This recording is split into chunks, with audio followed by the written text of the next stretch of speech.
আমার নবী যেদিন এই দেশ থেকে বিদায় হয়ে যাবে, আমার আল্লাহ জিব্রাইলকে দিয়ে প্রস্তাব পাঠিয়েছিলেন, ও জিব্রাইল আমার বন্ধুর কানে খবর দাও, আমার বন্ধু এই দেশের মাটিতে থাকতে পারবে না, আমার বন্ধু এই রক্ত মাখা জমিনের মধ্যে রাখবো না, আমার বন্ধুর দেহ আমার আরশের ডাইন পাশে দাফন করব।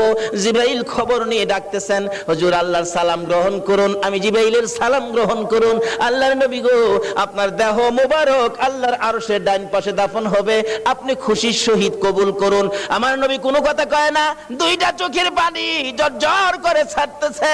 জিবরাইল বলেন, ইয়া রাসূলুল্লাহ, এত সুন্দর প্রস্তাব নিয়ে আসলাম, কোনো কথা কন না, খালি কাঁদেন কেন জানতে চাই। আমার নবী বলেন, জিবরাইল রে, তোমার জন্য খুশির খবর হতে পারে, আমি খুশি হতে পারলাম না। কেন পারলেন না?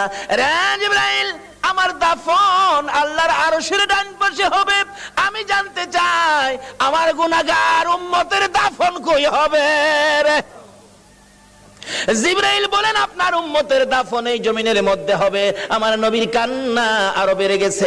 জিবরাইল, না না, সইতে পারি না, আমি আরশে থাকবো আর আমার উম্মতেরা এই জমিনে থাকবে। আমার মন মানে না, প্রস্তাব আমি রাখবো না। আমার পক্ষ থেকে একটা প্রস্তাব আমার প্রভুর দরবারে তুলে ধরো। জিবরাইল রে, আমার গুনাহগার এতিম উম্মতেরা যেই জমিনে থাকবে, আমি নবী আরশে যাব না রে, আমি আমার গুনাহগার উম্মতের পাশে সেই জমিনের মধ্যে শুয়ে থাকবো।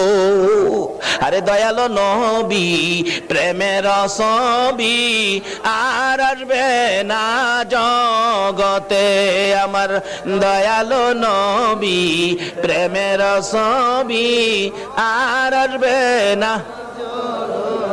হাসর দিনে উম্মত বিনে, হাসর দিনে উম্মত বিনে যাবে না নবীজি বেহেশতে।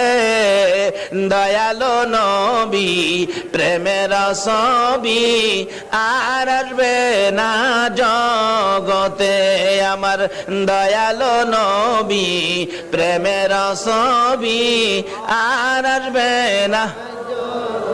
63 সাল জিন্দেগি কাটছে বলে উম্মতি, 63 সাল জিন্দেগি কাটছে বলে, এখনো কান্দে শুয়ে মদিনাতে নবী, এখনো কান্দে শুয়ে মদিনাতে।